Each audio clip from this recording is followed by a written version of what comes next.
বৈষ্ণব কাকে বলে? মায়েরা, 5টা জিনিস থাকবে: তিলক, তুলসীমালা, শিখা ও কৌপিন। তাকাবেন যে যেখানে বসে আছেন। কি বললাম? বৈষ্ণব কাকে বলে? হাজার হাজার বটের ফল বট গাছে হয়, একটাও নিচে পড়ে চারা গাছ হয় না।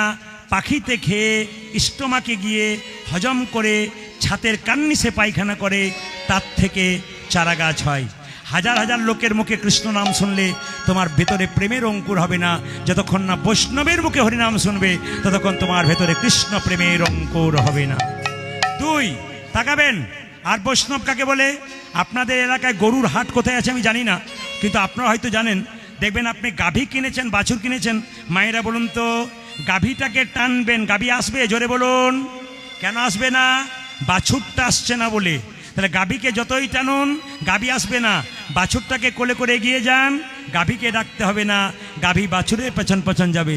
ভগবানের মন্দিরে বারবার যান, ভগবান যদি আপনাকে না কৃপা করে, আপনি বৈষ্ণবের চরণ ধরে এগিয়ে যান, ভগবান আপনার পেছন পেছন নিতাই গৌর হরি বল বলে যাবে। আর বৈষ্ণব কাকে বলে? বৈষ্ণবের কোনো রাগ নাই, বৈষ্ণবের কোনো অভিমান নাই। এই যে বৈষ্ণবের কোনো অভিমান নাই, কোথায় প্রমাণ দেখুন? কোথায়?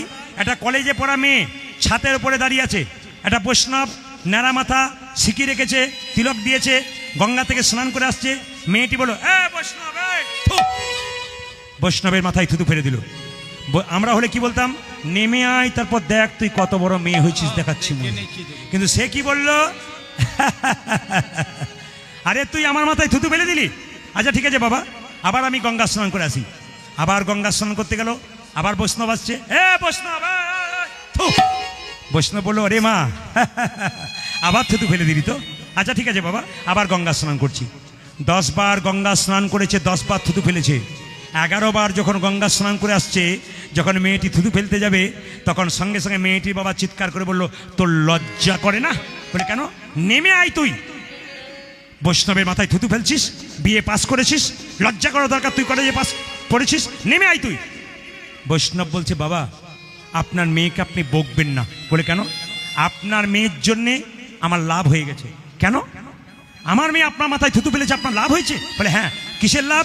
বলছে, শোনো, আমি শাস্ত্রে শুনেছি একবার গঙ্গা স্নান করলে 1 জন্মের পাপ দূর হয়। আপনার মেয়ে আমার কথায় 10 বার থুতু ফেলেছে, আমি 10 বার গঙ্গা স্নান করেছি, আমার জন্ম জন্মান্তরে যত এই জন্য বলে রাখি মায়েরা, বৈষ্ণব দেখলে মাথা নত করবেন, বৈষ্ণব দেখলে প্রণাম করবেন, ব্রাহ্মণ দেখলে প্রণাম করবেন, অপরাধ নেবেন না।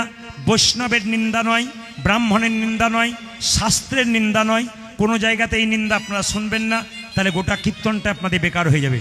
যেখানে শাস্ত্রের নিন্দা হয় সেখানে শুনবেন না, যেখানে বৈষ্ণবের নিন্দা হয় সেখানে শুনবেন না, যেখানে ব্রাহ্মণের নিন্দা হয় সেখানে শুনবেন না। সমস্ত মানুষকে একতা করে আপনারা কৃষ্ণ ভক্ত হয়ে যান। যেটা বলুন, রাধা রানী কি, শ্যাম সুন্দর কি, মদন মোহন কি।